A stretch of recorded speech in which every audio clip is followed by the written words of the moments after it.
Paz e luz, meus irmãos. Quero partilhar algo que aconteceu ontem e que eu acho que é uma boa reflexão para o nosso tempo de quaresma, mas mais do que de um tempo de quaresma, para o nosso dia a dia como cristãos. Ontem eu recebi uma visita, eu partilhei com a minha esposa no término, né, que eu recebi a visita de Jesus. E sem dúvida, né? Mas o que aconteceu?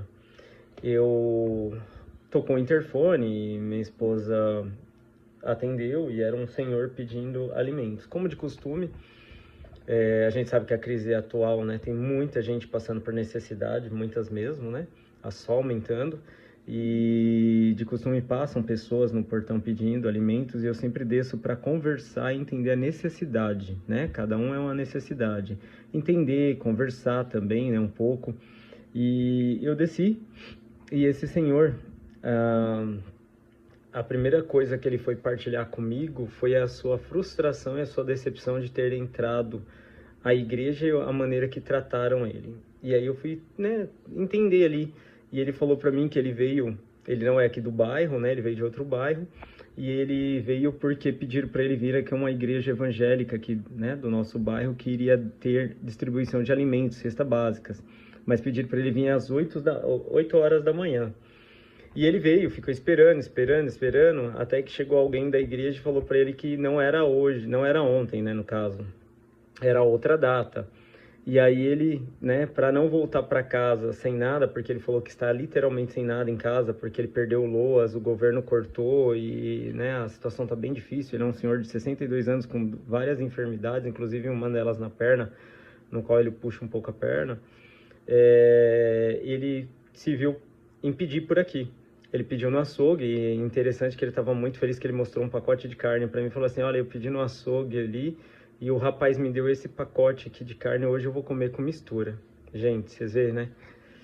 E aí ele falou que olhando e andando, enxergou a igreja católica aqui, né? E ele adentrou a igreja, né? Também é católico. E ele entrou e abordou duas pessoas que estavam ali dentro. Uma delas não deu atenção de imediato, virou as costas para ele, pelo menos foi o que ele retratou. E a outra ficou um pouco distante, mas não deu aquela atenção devida que ele esperava, né, de pessoas de dentro da igreja. E ele saiu, né, a maneira que ele foi tratado, ele saiu e ele aparentemente ficou frustrado ali. E ele questionou, né, para mim, por que as pessoas, né, da igreja tratam-nos assim? Eu não sou um alcoólatra, eu não sou drogado, eu apenas estou passando por necessidade, é algo que qualquer um de nós podemos passar. E eu vendo a frustração dele ali, eu, né, de primeiro momento eu falei, infelizmente nem todo mundo que está dentro da igreja segue verdadeiramente a Jesus, e muitos negam a Jesus, né, mesmo dentro da igreja. E entendi a sua necessidade, conversei com ele, perguntei o que ele precisava, ele já tinha conseguido alguns itens, né, alguns pacotes de alguns itens, né? Perguntei se queria uma água, um café, fui pegar uma água para ele tomar enquanto eu ia pegar os alimentos para preparar uma cesta básica para ele.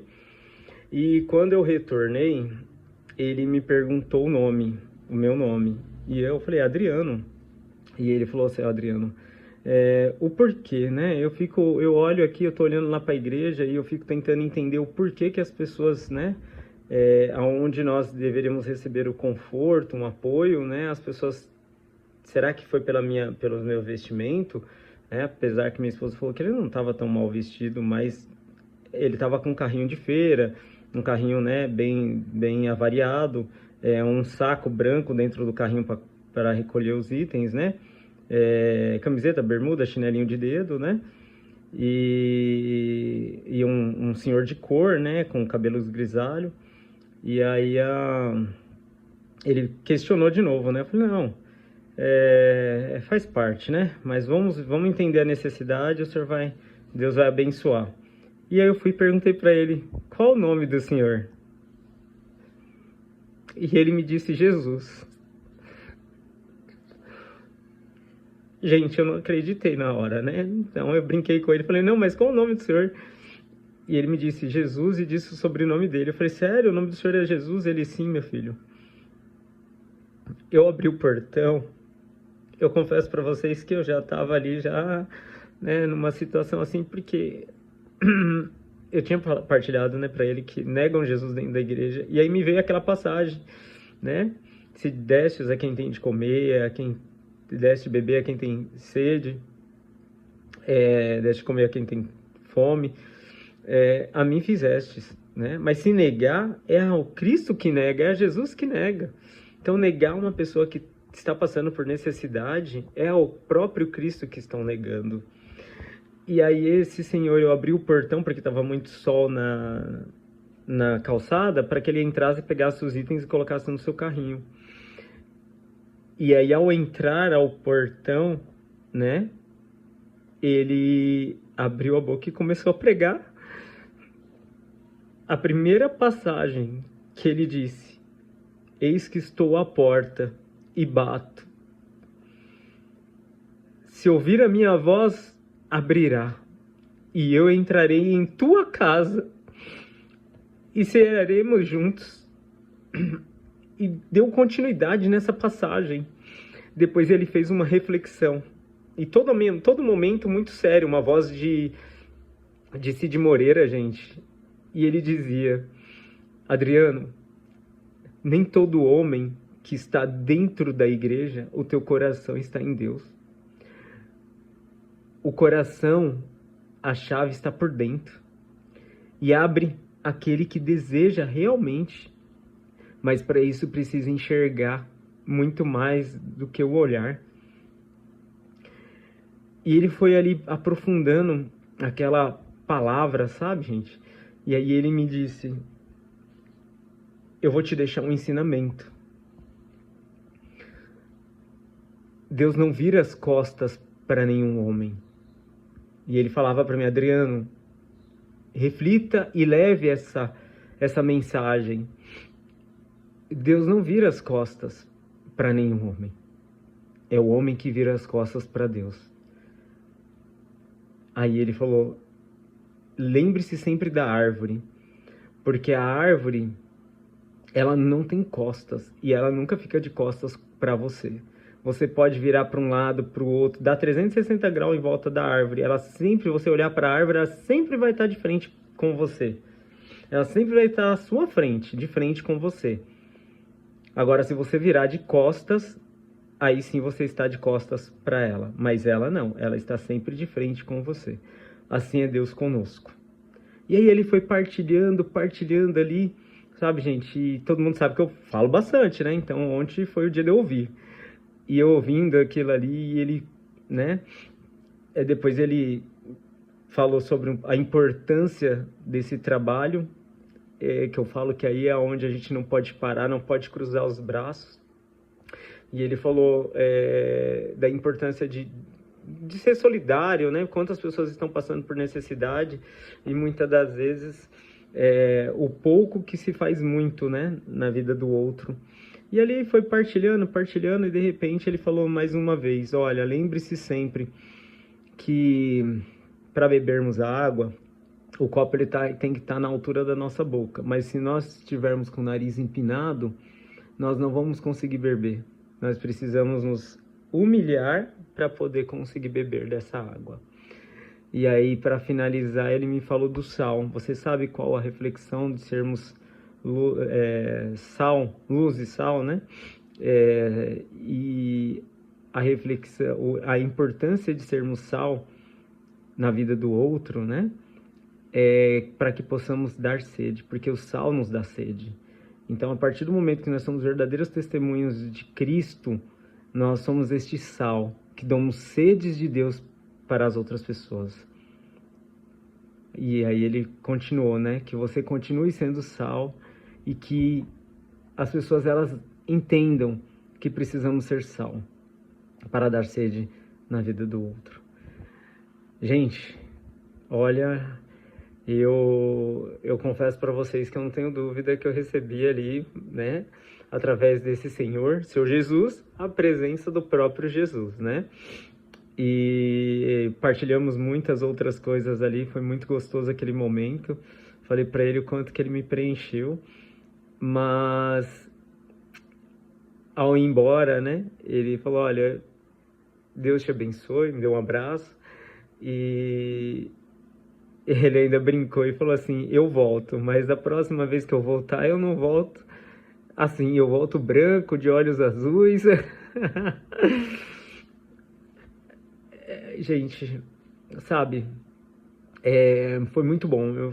O meu dia ontem foi totalmente diferente. Passei o dia refletindo sobre sobre esse momento. A gente que faz esse contato com as pessoas que passam por necessidades, a gente sabe que realmente cada momento a gente sente a presença de Deus forte, mas ontem foi de maneira especial. E aí fica aqui o recado que ele deixou, né? Não podemos nos esquecer que Deus não vira as costas para nós, mas nós que viramos as costas para Deus.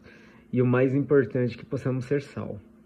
E não esquecer que quando alguém está realmente passando por alguma necessidade, você nega a este, né? É ao próprio Cristo que está negando. Então, de nada nos adianta ficarmos 24 horas dentro das igrejas se ao sair de lá nós não temos capacidade de olhar ao nosso próximo, né? Enxergar o nosso irmão e ajudar, né? Seja lá com um alimento ou muitas das vezes até mesmo o espiritual. É outra coisa que sempre nas nossas orações aqui a gente pede, né? Que Deus ele alcance os necessitados não somente com alimento físico, mas também com o espiritual. E ao sair ontem, o Senhor Jesus ele falou, olha, você não só me deu o alimento físico, mas também me preencheu com o alimento espiritual. Para nós é só a confirmação de que vale a pena todo esse trabalho, vale a pena tudo isso.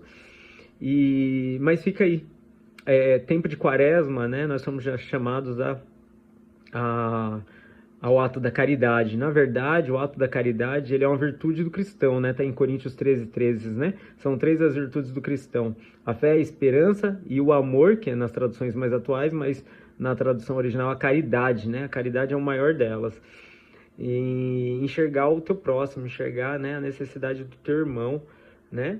E lembrar que ao fazer para o teu próximo, nós fazemos para o próprio Cristo. Quero deixar aqui um filme que depois, durante o meu dia todo, ontem eu fiquei refletindo ali, chorei, né, de alegria de ter tido esse momento, essa experiência. Mas quero deixar aqui a dica de um filme, que é Em Seus Passos, o que Faria Jesus. Ele traz muito essa realidade do que aconteceu ontem, desse cenário, né? Do Cristo que entra dentro de uma igreja e através de uma pessoa necessitada e que, infelizmente, recebe não, é maltratado, né? E por isso que o filme ele traz esse título, né? Em Seus Passos, o que faria Jesus? É uma reflexão para nós a todo momento, né? Quando lidar com o seu irmão, quando lidar com qualquer situação, pensar, né? Colocar o que faria Jesus. Então, aí sim, se ele pede para seguirmos os seus exemplos, nós pensando e fazendo esse questionamento, nós vamos conseguir fazer aquilo que Jesus faria. Então, que Deus abençoe a todos, uma boa, santa e abençoada quaresma, com essa reflexão que o Senhor Jesus ontem deixou aqui, de não deixarmos de ser sal e lembrarmos que não é Deus que vira as costas para nós, mas nós que viramos as costas para Deus. Paz e luz.